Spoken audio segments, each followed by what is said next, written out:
Welcome back to The Remote Life. My name is Han Talbot, also known as Han Meets World, and today we'll be chatting with Nikki Vargas. Originally from Colombia and now based in New York, Nikki is founding editor of Unearth Women and senior editor at Fodor's Travel, as well as author of Wanderess, a women's travel resource that combines the expertise, wisdom, and stories of leading women in the travel space. In this episode, we talk about Wanderess and why it's an essential piece of the travel kit, Nikki's writing work, and how you can pitch your stories to her. So grab a coffee, a tea, or something stronger, and let's get started. So Nikki, welcome to The Remote Life. How are you? I am so good. Thank you so much for having me on. So Nikki, to begin with, connect the dots for us. What is your remote life story, and do you have a mission? Yeah, so it's funny. In the start of my career, most people, I worked typical 9 to 5 in an office, but I had this dream of being a travel writer and journalist.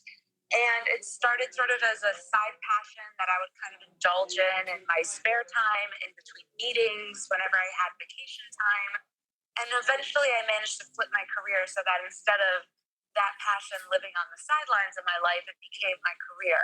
And over the course of, many years, I'm now in my mid-30s, I managed to make it so that I do work remotely. I have the flexibility to really work remotely anywhere. Right now I work remotely from New York, which is home base, but I really just love the freedom that if I wanted to go and spend a week in Bogota and I could work from there, or for example, I'm going to Curacao in a few weeks and I'll be working from Curacao. So really it boils down to the mission was and is the freedom to pursue my passion on my terms. And it's taken a long, long time to get to this point where I feel I'm able to do that and able to work and have freedom without reporting to an office or being confined to a sort of 9 to 5 schedule. Epic. That sounds so good. And Bogota definitely comes up in the book a couple of times as well, which we'll talk about in a second. Yes, I can't help but be a little biased when it comes to Colombia and Bogota. I'm originally from Bogota, so I am Colombian, and it makes its way into many a conversations. Yeah, I can imagine. I feel like there's always some kind of topic that we're like, oh, I can't help myself. It just slips in there a lot. I do that with my year abroad. It's been a decade, and I still am talking about it because it's like exactly. It's a big part of like my journey and why I'm here. So yeah, I completely empathize with that. But you know what? Why don't we then segue very well into the Wanderess book, which I'm so excited about. And I was reading it thinking, oh my God, this book is literally everything that I've ever thought as a solo female traveler in one book. You really picked up on a lot of things that I was kind of, you and your collaborators, I never thought to vocalize. So why don't you tell us about it? Yeah, first of all, thank you so much. I love to hear that. I love to hear that people pick up this book and it surprises them, and even seasoned travelers will find stuff in Wanderess that they're like, I never thought about that. And even I was working on this book. It, like you said, it's a collaborative effort. There's many, many, many women that contributed to this book and lent it their expertise. And throughout the process of editing this book and working with our publisher, I was constantly learning new things. And I consider myself a travel expert. It's my career. And I was like, I didn't realize that your local consulate could do that for you, or this is the most efficient way to pack. And so even if you are a bona fide travel expert and you've got it down pat, there's so much in Wanderess that it is truly an exhaustive resource.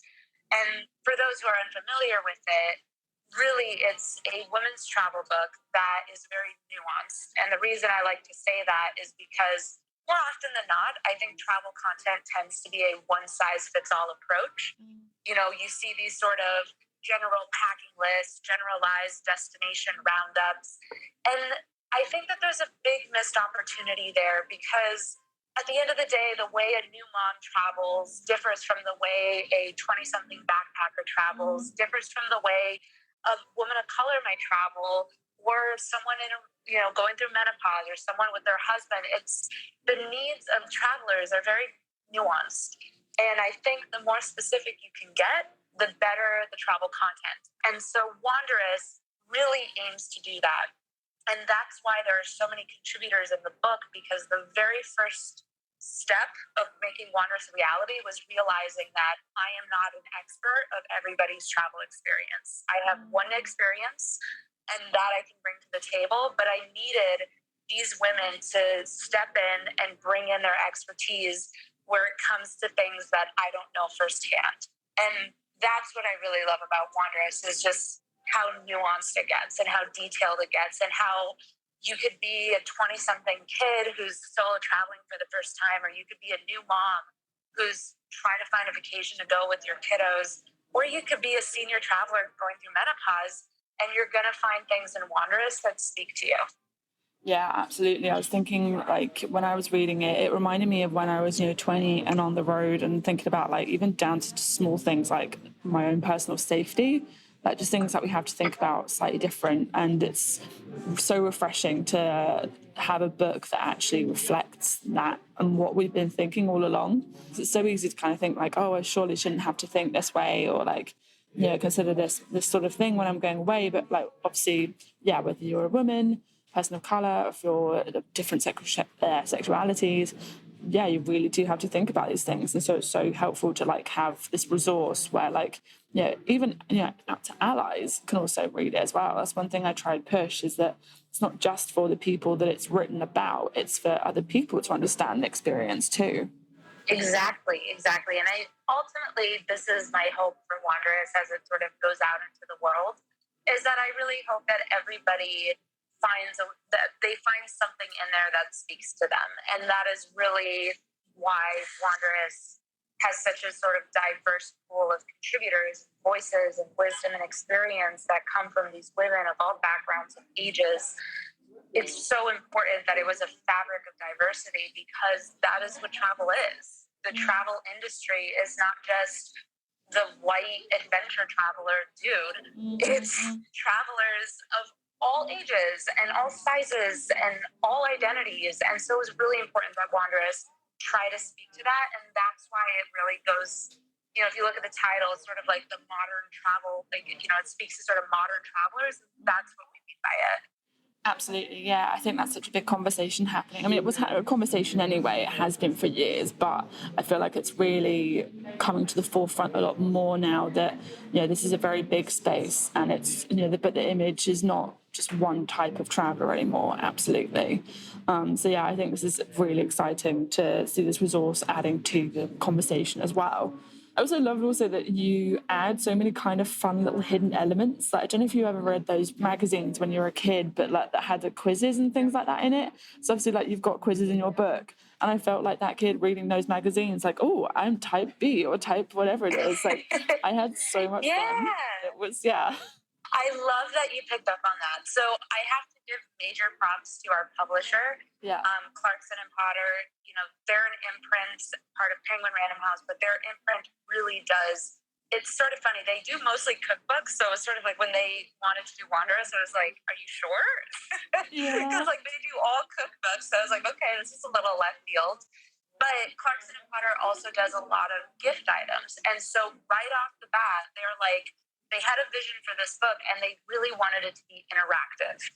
And so it was entirely their idea that Wanderess would be, would have interactive quizzes and checklists and this whole section in the back that you are supposed to write in. And the idea is that Wanderess it's supposed to be like your travel companion. It's supposed to get dirty. It's supposed to have dog-eared pages and sand stuck in the binding. It's supposed to be kind of this book that you carry around with you. So yeah, I'm so glad you picked up on it, because it definitely is. It's meant to be an interactive read. I think, because I just think about, obviously I got the ebook version of it, but if I think back to when I was a kid and like, my mum would pack an activity book for me in like my suitcase when we went away, and that's exactly it. It would then end up with sand in it. It would end up with wrappers in it from things like, that you're, as a kid, you're like, this is my treasure. I think one thing that would be so exciting to see more of is actually indulging in adults' fun side anyway. Like, it goes beyond kind of being like, oh, sensible adults. Like, travel is fun and travel is for everybody. So I think that's what I love about it, is that it then adds back to that element of fun for an adult as well. I love that. I love that you noticed that and you pointed it out. So can you tell I was that kid growing up? So obviously you bring up ethical travel, giving back to the community and creating a more of an impact when you go away now in the Wanderess book. And it's definitely something that's come up in these conferences I've been in the last couple of weeks. It's been a conversation for a while, but I feel like there's more, like people are much more interested in actually taking action versus just talking about these kind of things and kind of going, oh, well, like it's a thing, but we don't know what to do. And I think especially with the rise of obviously like remote working, there are more digital nomads in the world and people who are looking for a more long-term travel kind of lifestyle. People are, and even like you mentioned, I think actually I was at Women in Travel last week and people were saying we're looking for more than to just travel. We want to actually create impact. We want to actually do something to move the world into a much more positive place. What would your kind of tips or advice for digital nomads and long-term travelers be? Yeah, I mean, it's such a great question because I think you're right. There's a lot of lip service out there in the industry of like, we want to be more ethical, we want to be responsible, we want to be sustainable. But then it's sort of like, okay, exactly to your point, what does that mean? You know, I think that with Unearth Women, which is, this, the magazine and media publication that I have, and also Wanderess, I think one of the fundamental beliefs is that travelers are uniquely positioned to make an impact on any destination they visit. And the way that they make an impact really is through how they choose to travel, but also more importantly, how they choose to spend their money when traveling. And so I think the first thing is really, obviously it goes without saying, looking for locally owned businesses. I think, with Unearth Women, what we do is we curate all of these feminist city guides, which spotlight women-owned and BIPOC-owned businesses in cities around the world. And the goal of that is really to show travelers how to spend their money alternatively. That really goes back into fueling that local economy and, importantly, fueling women and BIPOC communities in that economy. So I think that's the first step, is sort of recognizing the power that each of us has as travelers to really impact the destination through how we spend our money. The second thing, I think, is just being cognizant of how we spend our time in these destinations and also how we speak about these destinations. And what I mean about that is that every single one of us, whether you have 100,000 followers or 100, we have influence over our local communities, our local networks, whether it's family, friends. So how we choose to speak about a destination really can either do a lot of good or do a lot of damage. And so I think travelers need to sort of, when they want to be ethical or responsible or sustainable and sort of all these buzzwords, I think it starts with recognizing the responsibility that they have and the power that they have as travelers to not only shape the narrative of a destination and how it's perceived by people who are keen to visit it, but also how they act and spend their money when they're there. I love that, actually. That's such a good point. Like, your dollars are worth something. It's so true. And I was just thinking again, how different destinations, even if you think about places like Croatia that are only open half the year, and a big thing that people have there is that to support long year-round businesses when the economy is low, or supporting businesses that are owned by people of color or by women, or people, just not the majority chain kind of stores, and just supporting the local economy. That's so huge for sure.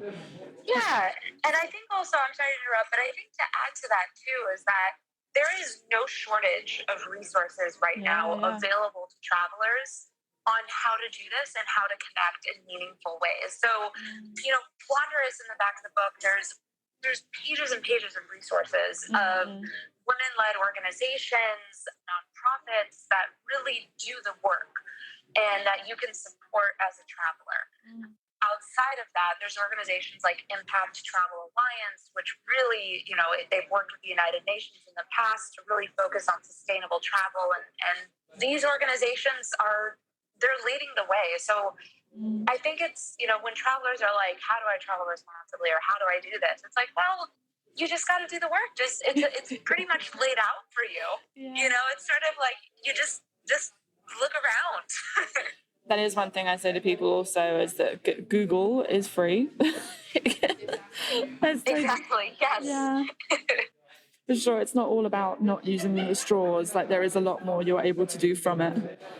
And just out of curiosity, so a couple of weeks ago, I was in Dubrovnik, and they were saying how they are looking to attract kind of more long-term travelers because of like the deeper interest in their destination. Because the places like Dubrovnik have had a problem with over tourism, so obviously, crowds in the old towns and just kind of having that short-term economy. Whereas obviously long-term travelers, as we've already talked about, are looking for something a little bit deeper and to kind of actually connect more with the culture for a bit longer of a time. And I was just wondering, like, kind of what your advice for maybe tourism boards and companies listening it could be about also trying to be that face of sort of longer term, impactful tourism as well. I think it's sort of whether you're a long-term digital nomad or a short-term digital nomad. I think, sort of harkening back to my previous answer, I think that really what the choices you make on the ground are really the most important. And I think that tourism boards and companies, at least what I'm seeing as sort of a travel editor in the space, is that they're really growing savvy to the needs of digital nomads, the needs of travelers, and especially this rallying cry for more ethical, sustainable travel. And I'm sort of seeing it in tourism boards and also companies. So, for example, like Airbnb, Airbnb, like even what they've done with Airbnb experiences and sort of how they not only adapted it during the pandemic to sort of, digital experiences, but also just the platform itself. Like Airbnb experiences puts money in the pockets of locals. And it generates revenue for locals in these destinations around the world. And for travelers, it offers truly authentic ways to connect with locals and a local culture through the lens of locals.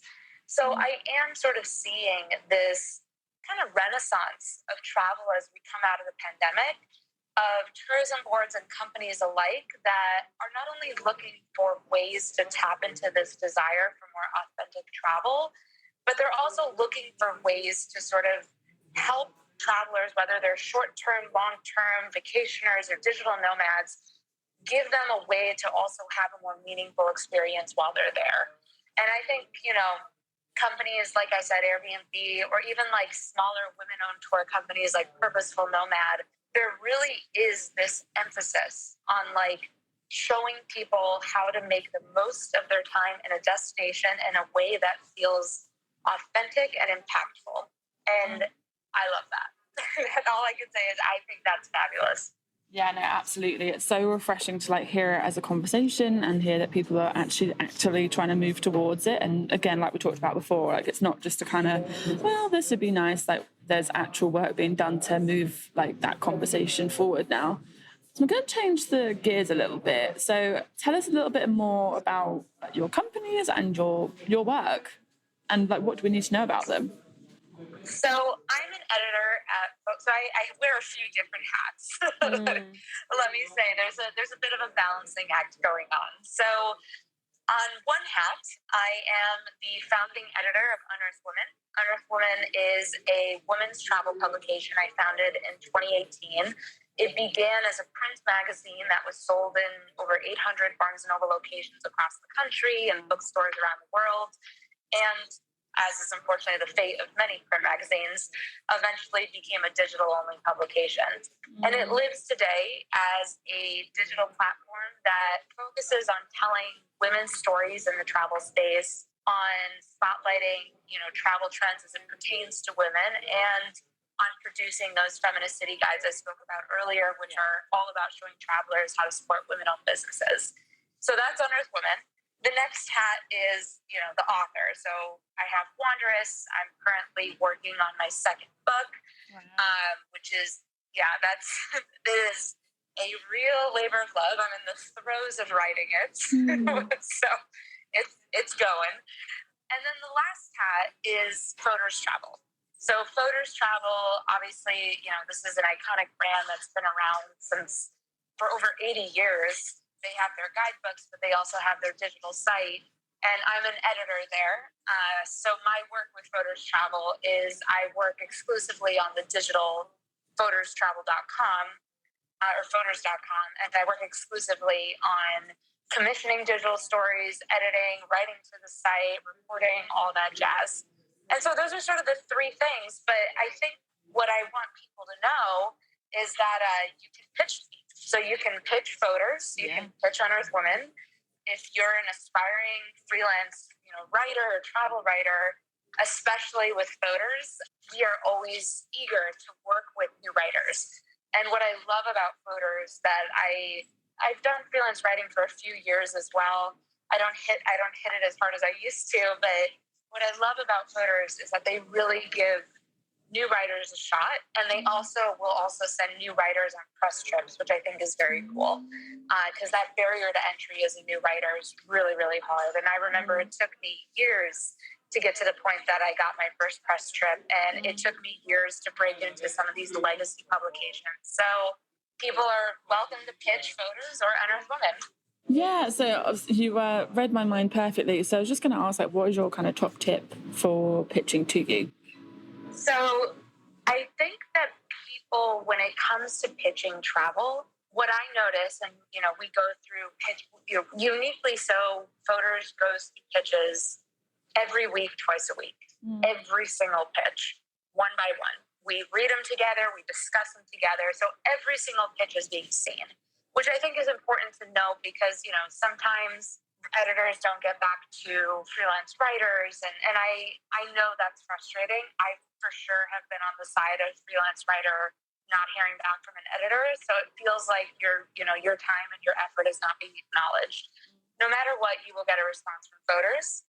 The one thing I'll say is what we look for is I think it's really important when pitching to remember why you're the one to tell the story.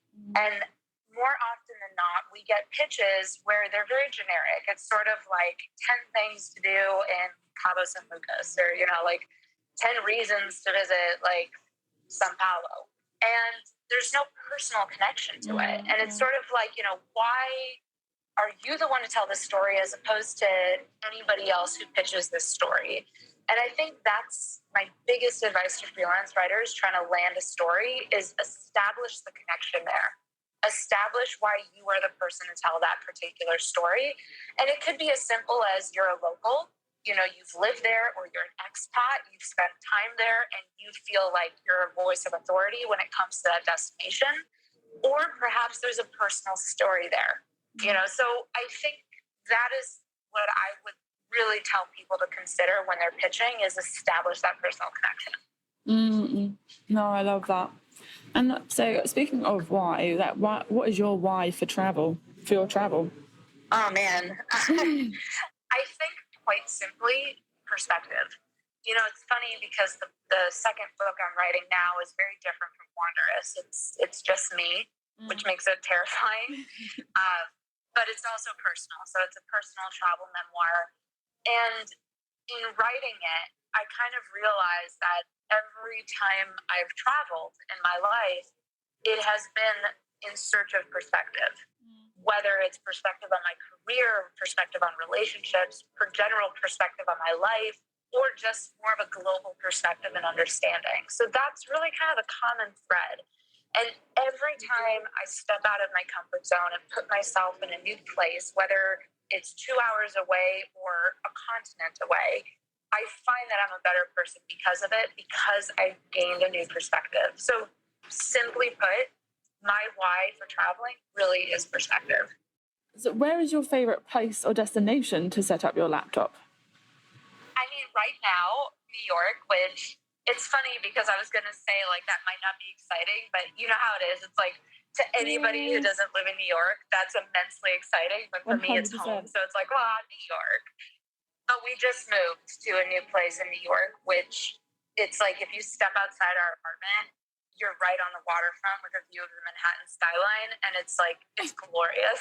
So right now, I love how you're just New York, and there you are describing. Just New York. I imagine it's yeah, right? It's I imagine it's how people feel when they live in Paris and they have they see the Eiffel Tower every day, and they're just Eiffel Tower, and I would be oh my God. Yeah. Oh, that's funny. So we literally moved less than a month ago, and our apartment, which is in Long Island City, it's right in front of this beautiful park called Gantry State Park, which is, if anyone's visiting New York, this is the place to go to for stellar skyline views.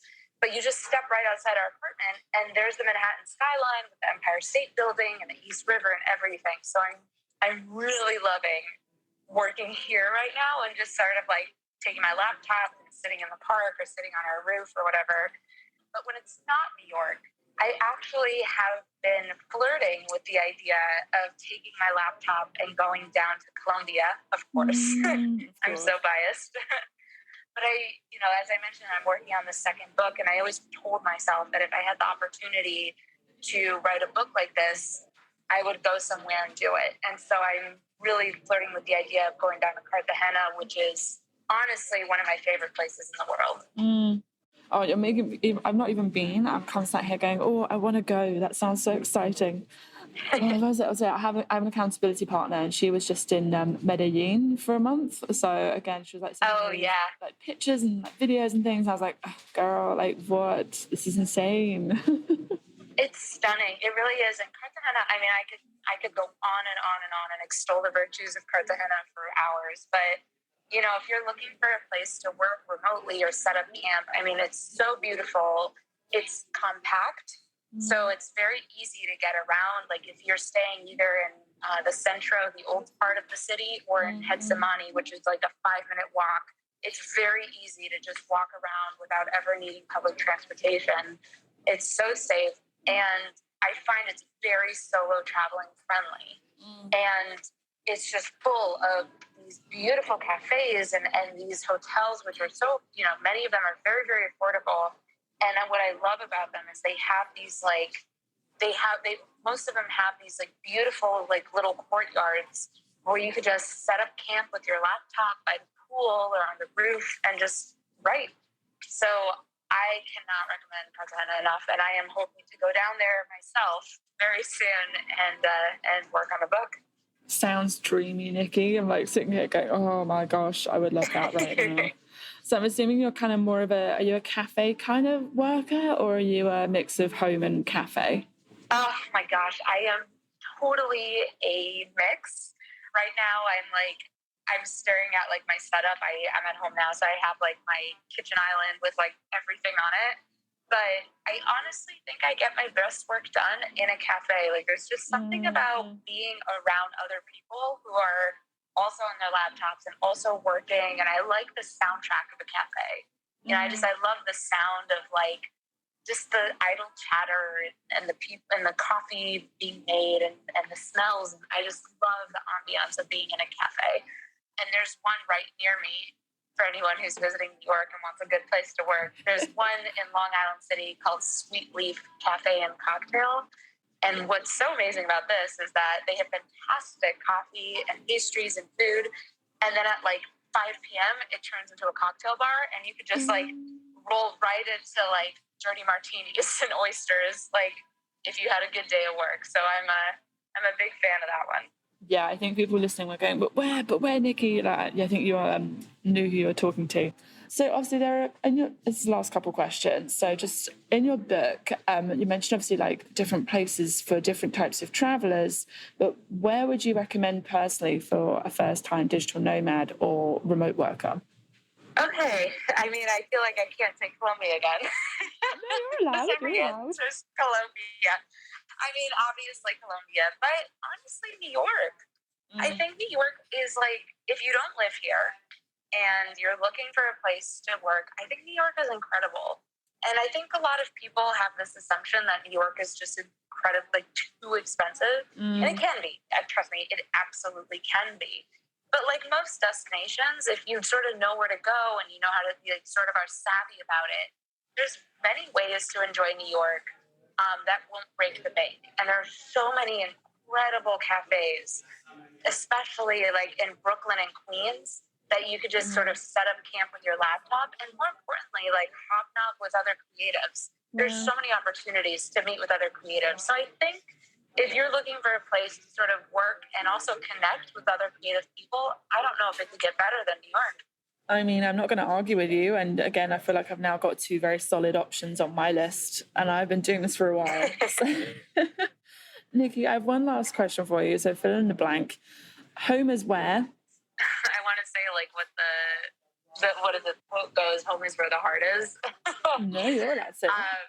I mean, home is where my heart is, which is really, home is where my boyfriend and our dog Chico and our cat is. Wherever they are, that's my home. That's amazing. Nikki, thank you so much for being on The Remote Life. And yeah, everyone should definitely go get a copy of The Wanderess. Thank you so much. And the last thing I'll say, I know I went on and on about pitching Unearth women and Fodors, and I actually didn't say how. So if anybody's interested in pitching, they can send their ideas to pitches@fodors.com. Like I said, we review all pitches as a team. It might be a couple weeks, but you will get a response from us. And if you want to pitch Unearth Women, you can pitch Unearth Women at unearthwomen@gmail.com. And on both Fodors and Unearth Women, you can find writer guidelines to help guide your pitch. There you go, people. You've got your actions. Now go, go, go. There we go. You can become a remote worker too. Freelance writing on the go. Amazing. Nikki, thank you. Thank you so much.